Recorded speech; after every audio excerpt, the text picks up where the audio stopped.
So welcome to the discussion, Prof. Today, we are discussing mental health. And we know that on the 10th of October, we're going to be marking World Mental Health Day. And so what better way to, commemorate the day than to have a conversation with you? So welcome to the discussion. I would like us to start by just trying to understand what we mean when we talk about mental health. Thank you very much. So without using scientific jargon, in very simple terms, mental health is really a state of emotional, psychological, social well-being. Mm-hmm. The general public often misconstrues mental health by thinking that it's about illness, but mental health is also about prevention. It's also about just being in that positive space where you are functioning well emotionally, psychologically, and socially. Mm-hmm. Mm-hmm. When we look at Africa, what is the current situation of mental health in Africa, if we're to look at it from the holistic approach that you've just shared? So unfortunately, when you look at Africa, like with most things, Africa has the highest rates of most mental disorders, particularly depression and anxiety. But I think it's very important when you look at some of these statistics to step back and ask a fundamentally important question: how do we measure these mental disorders? And I think part of the challenge that we're still facing in Africa is that the frameworks that we use to navigate mental health spaces are all frameworks developed in the global north, which often do not resonate with our culture and our, belief systems as Africans. Yes. Evelyn, what is your take on what Prof has just said? I think the first question I want to ask Dixon is this issue of we have the highest anxiety and depression. And then in the same sentence, we say the frameworks we're using to measure this are not African enough. And then I'll add a third point that we keep talking about is we don't actually have enough evidence of what mental health conditions exist on the continent. So I want to challenge that aspect of we have the most anxiety and depression. Based on what data? Do we have enough evidence? And which evidence are we modeling on a very small sample set of urban people who live in urban areas without really considering the fact that we have huge data gaps? That's a very important question. So when we sort of use the data that is out there to make some of these inferences, the data is actually based on studies that have been carried out across many different African countries. When you look at, systematic reviews or meta-analyses that look at the prevalence or incidence of mental disorders, they are pretty kind of consistent in terms of the rates. But I think that the real question is, what did we use to measure those rates? So I'll give you an example. When you think of depression, one of the most commonly used screening tools is called the PHQ-9, which is essentially based on the DSM-5, which is like the diagnostic criteria used in psychiatry or mental health. Now, we know from studies that the DSM-5 does not always accurately articulate cultural perceptions of mental disorders. And I'll give an example from my own country, Zimbabwe. For instance, in my country, the word that closely meets the definition of depression is something we call kufungisisa, which literally means thinking too much. And there are many other words across Africa which we sort of use to say, okay, this word might closely be linked to this condition. So we do have the data, but the real question is whether the data we have really reflects what's happening on the ground in terms of incidence and prevalence. And having said that, to conclude this this component, it's this data is all we have. So we have to work with what we have while we're trying to come up with alternative ways of measuring well-being. And I can talk a little bit about what we are currently doing to try and rectify that problem. Yeah. Yeah, I think it would be nice, Prof, to hear what you're currently doing to address this data gap. What are you doing in your area of work? Yes. So one of the things that we've started looking at is establishing a common framework for well-being in Africa. So we don't really have a scientifically proven African framework to understand well-being. And so as part of what we are calling the Coalition for Scaling Mental Health, we are using Swahili because Swahili is the most widely spoken language in Africa. You know, over 200 million people speak Swahili.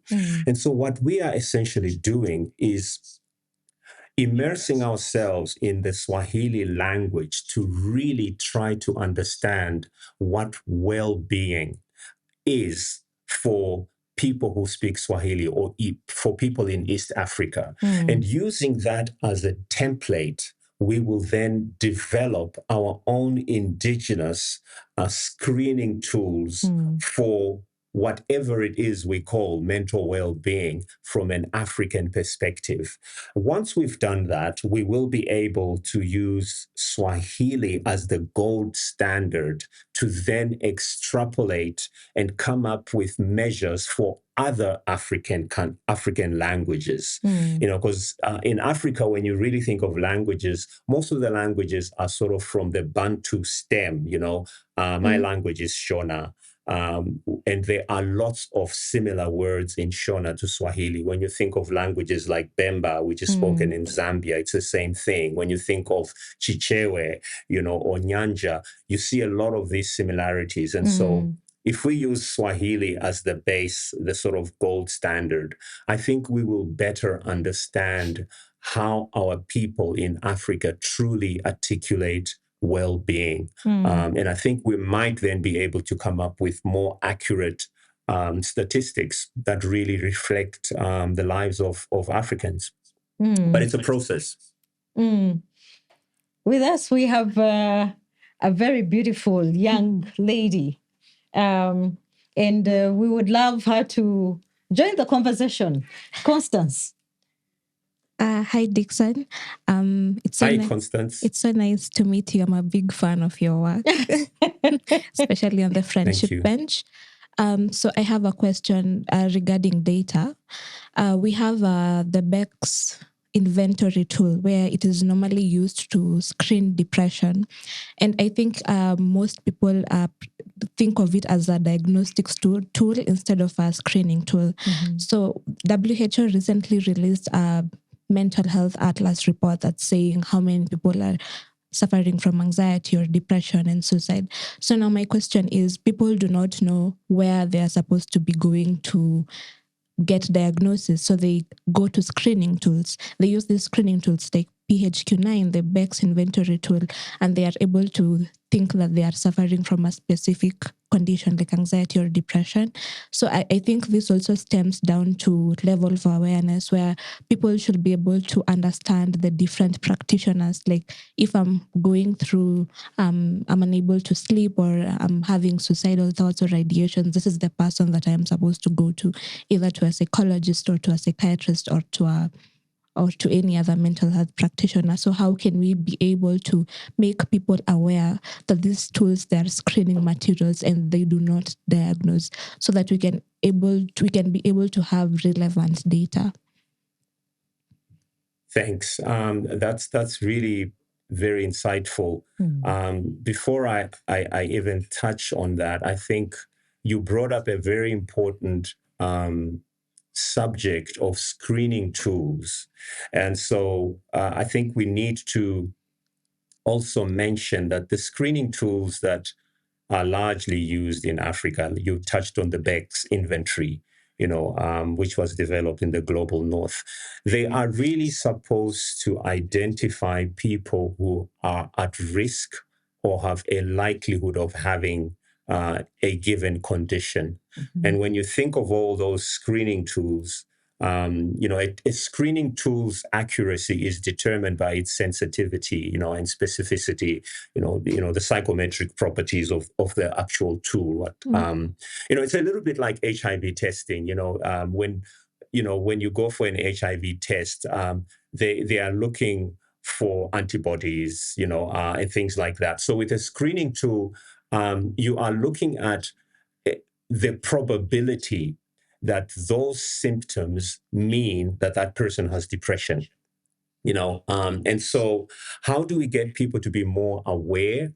I think for Africa, the easiest way of reaching people is to emphasize, mental health literacy, making people be aware of the telltale signs of the different conditions.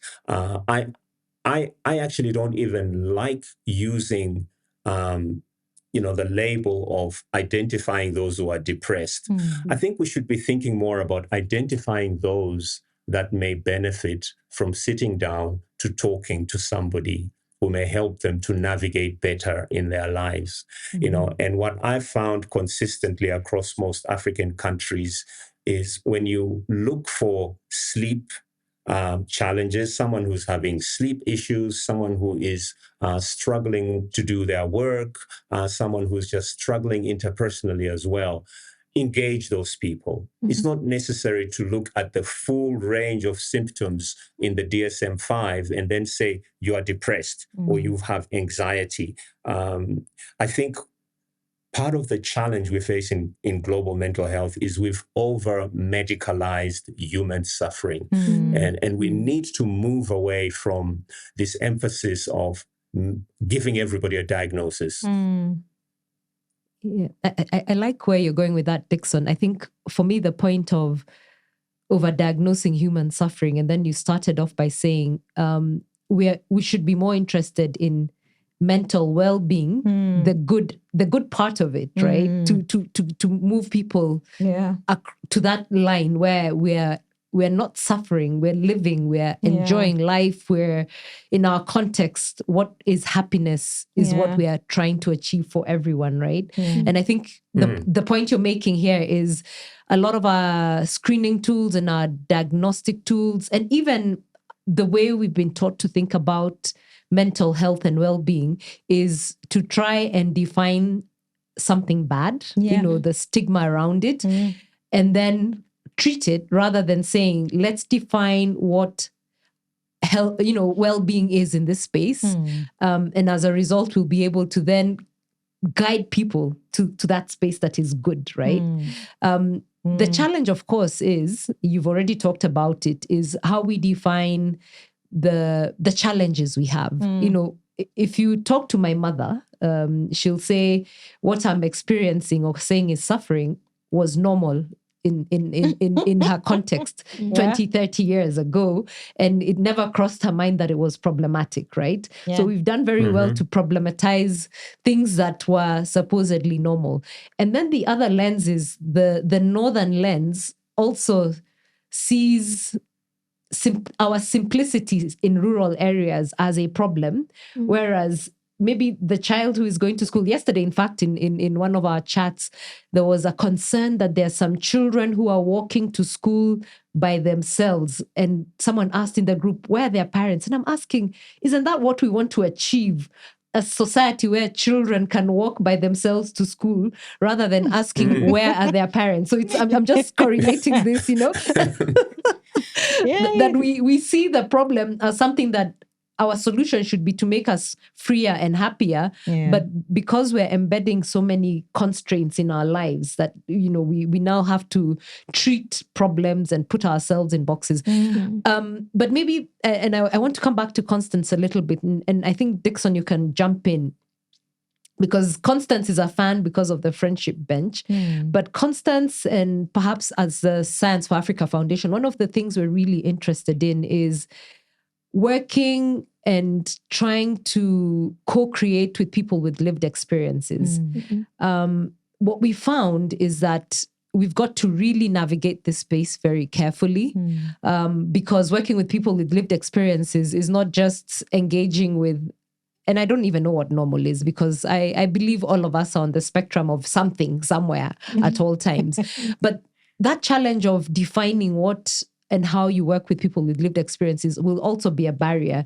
So maybe, Constance, you can input from your early work that you're doing with us at the foundation, what that looks like from a young person who has different experiences from those of us on this call. And then maybe Dixon can walk us through the journey of the Friendship Bench from a very early stage, because you came on board because you just didn't have enough psychiatrists in Zimbabwe. And this has become, it's almost like, I want to say it's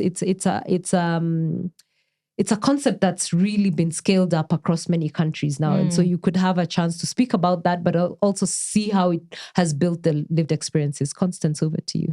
Thank you so much, Evelyn. So as a young person, and of course as a person with lived experience, I have been advocating and championing for persons with LE to be engaged as co-designers and co-researchers in research, because there's the issue of this research is being done for persons with lived experience, but are they involved from the inception? So in a recent funding that we were able to receive from Wellcome, where it is going to be targeting research by and for young persons, for persons with lived experience, I think a challenge was, how do we engage them and how do we make sure that this is going to be a safe space for all of us? So one thing that we established or we developed is where we are going to do a safeguarding training, and this is going to be conducted by CBM, where they are going to explain to us or take us through the entire contract of how we are going to be engaging with the persons with lived experience, the challenges that you are going to be expecting, and how we can ensure that everyone's voices is heard. And for the layman, CBM? CBM, community-based. Sorry, it has skipped my mind. It will come back. Dixon, I'll come back to you, because what we're trying to do as a foundation is set some guidelines for those who we are going to fund in this, to really safeguard, as we ask for more and more researchers who have lived experiences to engage with us. We're asking ourselves, how do we ensure that people are being treated with equity? What are the guidelines we can give for our grantees to ensure that we're safeguarding people with lived experiences, as well as creating equitable partnerships, not just ticking a box saying this is what we're doing. So Dixon, I would like your perspective on that, on how a funder like Science for Africa Foundation can do this properly. We're collecting the data, getting information from people with lived experiences to see how they would want to participate and be part of co-creating projects that are trying to address the evidence gap. Over to you, Dixon. Thank you. So I think the whole aspect of co-creating with people with lived experience is very important. It's critical. But just to throw a spanner in the works, when you think of the whole notion of co-creation, lived experience, again, these are concepts that have come from the global north. So I would like to challenge us all to think about lived experience from an African perspective.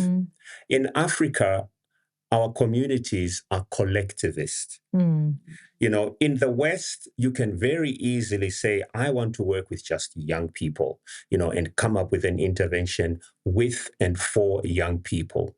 In Africa, we don't work that way because a young person lives within an ecosystem, which includes your grandfather, your grandmothers, they are your neighbors. The whole concept of community or Ubuntu, is something that we need to be consciously bringing on board when we are thinking of lived experience. So this is something I would encourage SFA to really look at.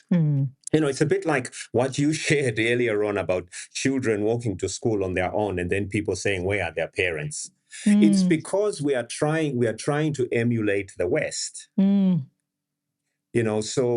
I think my only, contribution here is we need to be careful not to exclude our community gatekeepers when we talk about working with young people and co-creating with young people, because young people don't live in a vacuum. They interact with community gatekeepers who are very important, particularly when it comes to policy, when it comes to coming up with interventions that truly are acceptable and do not fuel stigma in communities and society.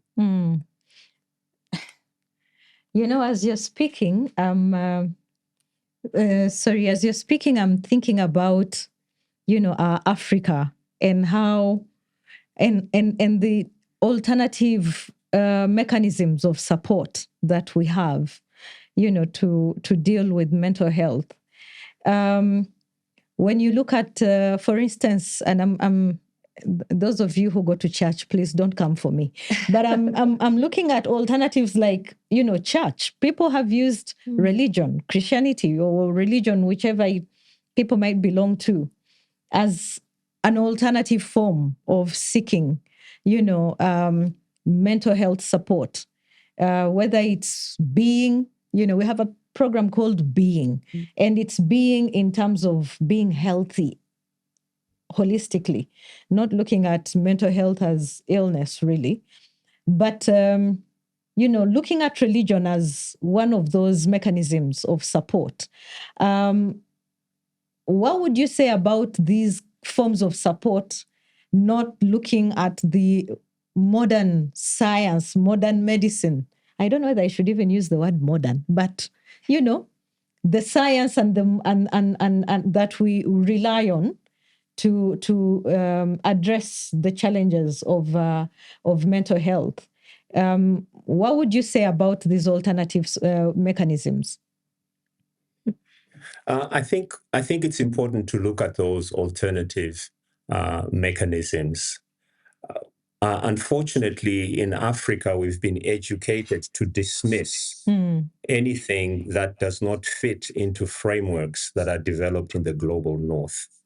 When you think of some of our founding fathers of Africa who came up with, if you think of Julius Nyerere, for instance, he came up with the concept of ujamaa.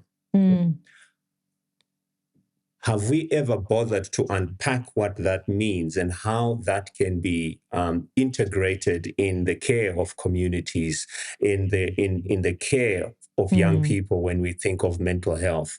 The concept of Ubuntu, I am because we are, are we looking at those really rooted African traditional values to also try to understand how young people can be more involved, in mental health programs, and also how they can contribute to removing stigma?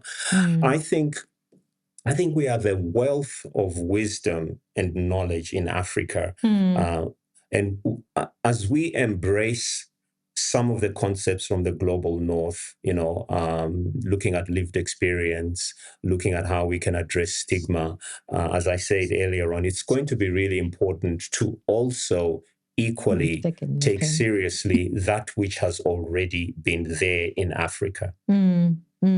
Yeah.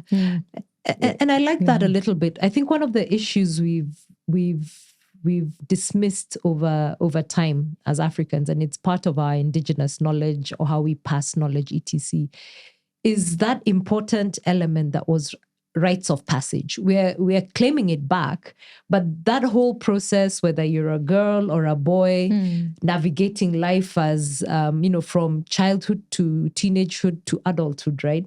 We had that process. We're starting to bring it back, but it was so important in helping young people navigate the issues that you will experience as adults, the issues that you will experience from society, and the issues that you would experience because of who you are as an African child from whichever context you are. And those are the things that we forget. We don't need to work on. We have a framework of rites of passage. I'm sure all your societies in Zimbabwe, anywhere on the African continent, there is a different form of rites of passage.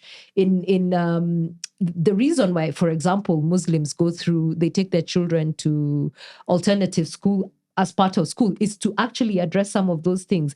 It's the only place where you can learn first the history of yourself as a person and what it means to be in society and expectations and how you can get the right support, and that's why we even segregate boys and girls. I'm not calling for that, but I'm just saying that we actually had traditional frameworks that allowed for us to get the support system when we were navigating different experiences. I guess the question is, how do we embed that kind of knowledge, that kind of framework that already existed, and we are bringing it back, but not fully. Dixon, is it that we go back all the way to those of us who are from the Mount Kenya region to looking at Mount Kenya for everything that we do? Or, is there a middle ground of our learnings from the West to our traditional? And do we have the evidence? Have we collected the data to see what works, what doesn't work? And if not, how do we prioritize the type of research we need to do in this space? Over to you, Dixon.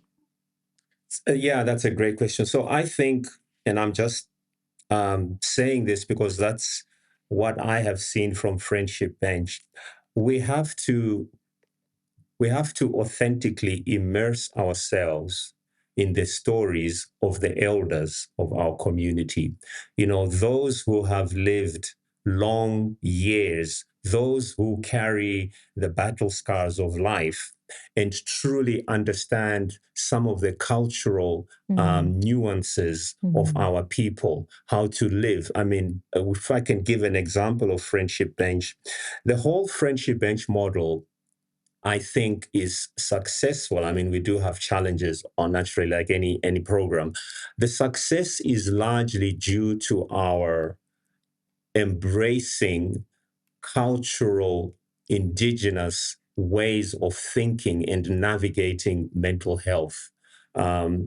People often say, how have you managed to deal with stigma? We have dealt with stigma by immersing ourselves in the culture, by using language which is non-stigmatizing, which does not medicalize the process of reaching out and helping another person. And all societies in Africa have that. But I think the challenge we often face, and I faced a lot of this as well with Friendship Bench, we want to use the gold standard that is from the North, and we want to make what is African fit into that, as opposed to actually looking at what we have and seeing how, it differs from what's in the West. And obviously by measuring there's always a lot of skepticism when you have something coming out of Africa. And so you have to be mindful of that. How do you measure success, by publishing and all of those kind of things. Yeah. But I think Africa is rich. Yeah. We are rich. We have so much knowledge and wisdom, but we're not tapping into it. Yeah. Yeah, I totally agree. Yeah, and just before we go, I want to tell the audience what the Friendship Bench is about.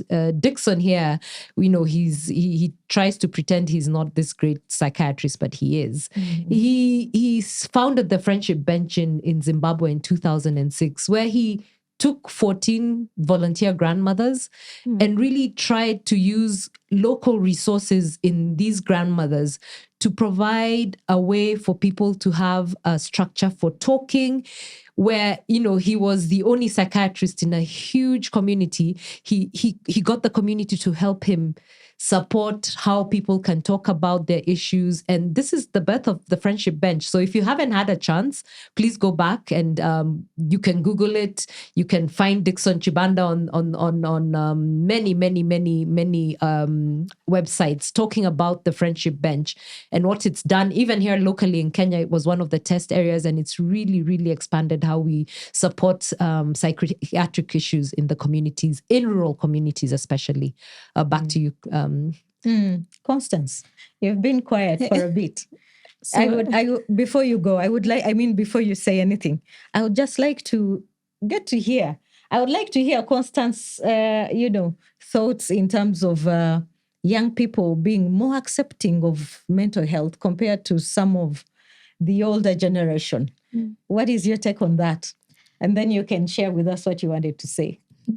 Okay, so I'll first go to what I wanted to say so that I don't forget. Yeah. Dixon, I think the Friendship Bench is a perfect example of what lay counseling is supposed to be looking like. And I think it's also almost one of the models that has been adopted by Shamiri Institute here in Kenya, which is also part of the Coalition for Scaling Mental Health. My question is, when you were involving the grandmothers, did you get to teach them or train them on basic mental health care? Because here in Kenya, if you go to my grandmother and you talk to her about suicidal ideation or intention, she's going to say that's a taboo. Yeah. And that's something that you'll never be able to talk about. So what do you think are the lessons that we can be able to adopt here in Kenya? Because most people tend to go to religious people or traditional healers for them to be able to get help. And maybe that stems down to the internal stigma, to the shame of going to a psychiatrist. So how do you think we can be able to bridge the gap between the religious, traditional healers and also mental health practitioners? Great question. So just to respond to that quickly, the key thing at Friendship Bench, one of the things I learned from the grandmothers, which we have embraced. Of course, when we started Friendship Bench, being a psychiatrist, I was thinking I need to train these grandmothers to be mini psychiatrists, but there was pushback, serious pushback from the grandmothers, and they emphasized the importance of creating space so people can be comfortable with being vulnerable, because when people are comfortable with being vulnerable, they share their stories. And as the grandmothers would put it, when people begin to share their stories, that's truly when healing begins. Healing does not begin when you screen people. Healing begins when people begin to share their stories. And so that was one of the most profound lessons that I got from the grandmothers. So if you're going deeper into the Friendship Bench, the first level of Friendship Bench, we call it Kuvura Pfungwa, which literally means opening the mind. And opening the mind is all about using expressed empathy, which is the ability to make people feel respected and understood, learning to use that as a tool. And these are the things that the grandmothers emphasized. They emphasized the use of non-verbal communication, the use of eye contact, and just creating that space. And once you do that, everything else falls into place. But what you find traditionally happens in most interventions, we are approaching an individual who needs help in a very structured, rigid way. And often that just fails. And that also fuels stigma. For instance, we want to give everyone a label. We want to say you are depressed. We want to say you have bipolar. For the grandmothers, they say you have a story to tell. We are interested in your story, and we are creating this space for you to share the story. So that fundamentally is what differentiates Friendship Bench from a lot of programs. I mean, I could go further and talk, but just to answer your question briefly.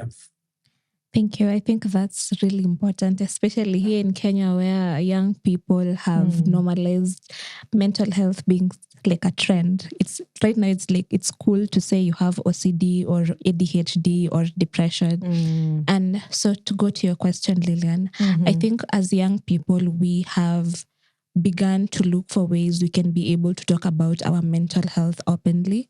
And I think this also goes back to your first statement, where most interventions are mostly framed to be suiting people in the global north.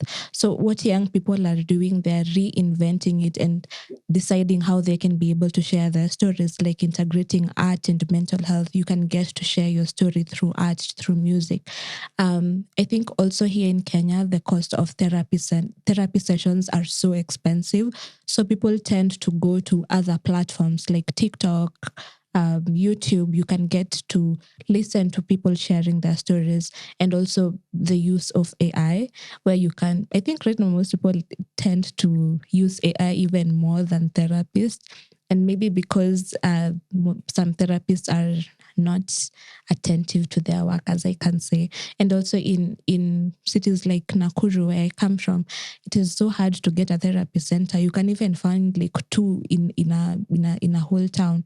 And here in Nairobi, there are so many therapy centers, but still the cost of the therapy itself is so expensive. So people tend to go to other forms of getting access to mental health services, just like I said, AI, and in Instagram, in TikTok, and in YouTube. So I think that the question is like how the danger of using AI to be able to get your mental health checked. And I think that's really dangerous, because we have seen some people dying to suicide even recently. So how can we be able to ensure that people are getting great services, or how do we integrate AI to use it as a mental health platform? Yeah. Before we Dixon, we get there, I'm going to ask you and challenge you a little bit, because what I'm hearing Constance saying is that we haven't moved the needle in terms of access. She mentioned cost as a barrier. She mentioned that rural versus urban, the issue of access in rural areas is still a big problem. Dixon, I've known you now for almost 15 years. We've been saying the same thing over again. And now we have AI tools that perhaps could provide the access, but Constance has also mentioned the dangers behind that. So Dixon, as you're responding to Constance, I need to ask you, why aren't we moving the needle fast enough? It's so urgent for me. Suicide, Constance has mentioned people are killing themselves, young people are killing themselves, old people are killing themselves. Actually, everyone is committing more suicide than before. What's going on? Why can't we lower the cost of access or improve access? Over to you, Dixon. I think part of the reason is we are trying to emulate the global north in the way we manage and address mental health conditions in Africa. We are not leveraging or leaning into our resources in community. We are not embracing the concept of Ubuntu, the concept of Ujamaa, the concept of, the extended family, which is what Africans are all about. We are trying more and more to be like the West in the way we address our problems. That's part of the problem. And I think secondly, coming on to AI, my response to that, is again, we're trying to do it the way they do it in the West. Decades back, before M-Pesa and things like EcoCash, which we use in Zimbabwe, everyone thought it would be impossible to actually transact using your phone and your phone becoming your de facto bank. But Africa has led the way on how you can use a digital phone for mobile banking. The Western world is learning from what is happening in Kenya and other Eastern African countries. And when it comes to AI, I think it's the same thing. We should not think the way the North thinks about leveraging AI in mental health. We should truly ask ourselves, how do communities think? How would a grandmother think about using AI? Because if you think about M-Pesa, and I'm not familiar with M-Pesa, but EcoCash, I presume, is very similar to that. It's actually very complex, the way you actually transact on the phone. And if a grandmother in a village in Zimbabwe is able to do that, they will be able to use AI, but it has to be a form of AI which resonates with their cultural values. It shouldn't be something that is imposed on them because it has worked in America. I think that's part of the problem, Constance. I think with AI, we really need to think outside the box as Africans. How can we use it? Because it's here to stay. And the way we use AI as Africans might be very different from the way the global North uses AI. And I'm using the example of M-Pesa, how we use mobile phones to transact in Africa. I'll stop there. I love it. I love it. The point you're making, and for me, what I've written in bold here is we need to Africanize how we leverage AI, and we cannot take AI custom-made off the shelf and assume the tools that we'll get out of it are African. So for me, it's the lack of language models that really speak to Africa. We need to challenge our local AI data scientists to think about that and embedding our cultural values, which unfortunately across the continent, I'm not even sure we know what that is if you look at our political systems, because the erosion of those is a bit behind what we're seeing across the continent. But I'm literally, I'll be talking about Africanizing how we leverage AI for the next few weeks. Prof, we have to wind up our discussion, but just like Evelyn, I know young people love AI, so I will not steal Constance thunder from her. But I think for me, what I take from today's discussion is how do we create or encourage an Afrocentric approach to mental health or well-being of our mental state. I think if we can crack that, we will be on the right trajectory. I loved when you said, the grandmother said, you have a story to tell. You have a story to tell means you can come and offload or unload. And we always say when you offload, you kind of have taken a burden off. So for me, that is something that I've taken away from today's conversation. Although I still have a bone to pick with you. When you say you want to use Swahili as a gold standard, you're pushing Ugandans away from the conversation, surely. You must know we struggle a lot with Swahili in Uganda. But that's beside the point. Prof, I am... So I can... So when I say Swahili, that's quite loose. It's actually all the East African languages. They are very similar. They're very similar. Oh, yes. Okay. So Uganda is in there too. Okay. That's a lot more comforting. But really, thank you for joining the conversation. And as we wind up, I would really love to just hear your parting shots for the day, and what you have to tell Africa as we get into marking World Mental Health Day on October 10. So I'll keep it short. As Africans, we need to immerse ourselves in our African values and culture as a way of understanding how best to address the mental health of our people on the continent. Awesome. Evelyn?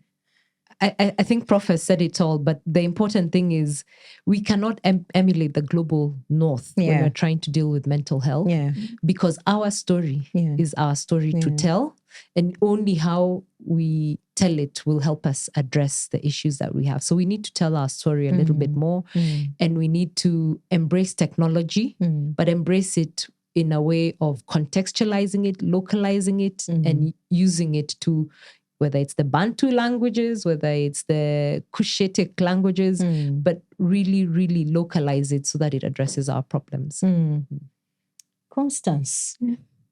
Thank you. So mine is to emphasize once again, Dixon, how I am a great advocate or champion of your work. And of course, as a person with lived experience, I'm going to say that I think when you mentioned about AI and localizing it and not using it as how people in the global north use it is something I really never thought about. And I think that is something I will always champion for. And when we are saying the challenges that we face in Africa in the mental health sector, one thing that we always get to say is we have shortage of professionals, we have underfunding. And I think when you are saying about adopting a community-based method or that is going to be centering on the needs of the people is very important. Like using grandmothers, that's a very creative way for people to be able to express how they feel. And I'm hoping that in Kenya, these are models that we can be able to come up for. And it has been such an honor to meet you. We will lend her to you. We will lend her to you for a month. Please do so. Yeah, I'd love that. Yeah, and to you, our audience, thank you for spending the day with us. Mental health, is something many people grapple with. But as we get into October 10th, let's remember, if you haven't heard from a friend, give them a call. Maybe they are dealing with some things. If you haven't heard from your sister, or if your sister keeps disappearing and doesn't want to engage, just go look for them. Go look for them. And grandmothers, if you're somewhere there and you have young people like Constance here who are struggling and you think they're just being stubborn, please just look for them and invite them to have a story that they can share with you. I would just love to close our discussion and thank all my guests for making it. Dixon, thank you for the time. We know that we had to really ambush you to spend some time with us today, so thank you very much. And Constance, thank you for representing young people. And to my co-host, Evelyn, I know she's actually getting onto a flight tonight, so I don't know how you're going to do this, but wonderful to have you join us. Thank you, and thank you, Dixon. It's been great. Yeah.